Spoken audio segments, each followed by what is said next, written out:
I want to read you the excerpt from my travel journal about my tuk-tuk experience because I feel like you would find it really funny.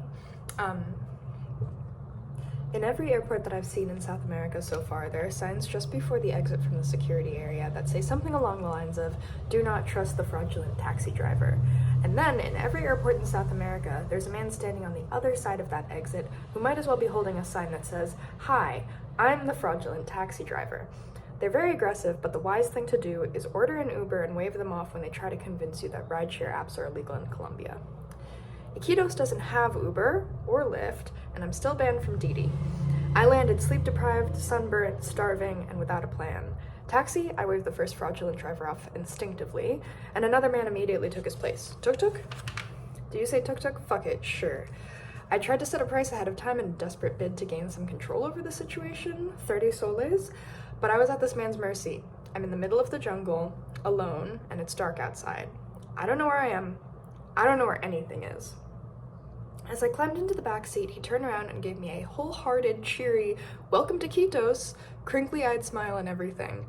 He hit G-forces on that tuk-tuk that would make a fighter jet pilot shit himself. At first, I assumed I had just happened to get Peru's most fearsome man, the jungle's most aggressive creature, as a tuk-tuk driver.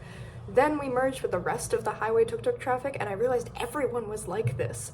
Knowledge of the offensive maneuvers these guys were pulling on each other would terrify New Jersey and Maryland drivers enough to send them into a new dark age. Everyone was pushing their bikes to the limit to max out trips for the night. The engine worked so hard on mine that it shook me and made my teeth chatter. My driver pulled off onto the unpaved shoulder to pass someone, then sent me skyward going over a pothole to try to get back onto the road. It was honestly awesome. I was planning on tipping him as a show of thanks for not killing us, but I didn't have to. I handed him 40 soles, 10 higher than our agreed price. He said thanks and peeled off.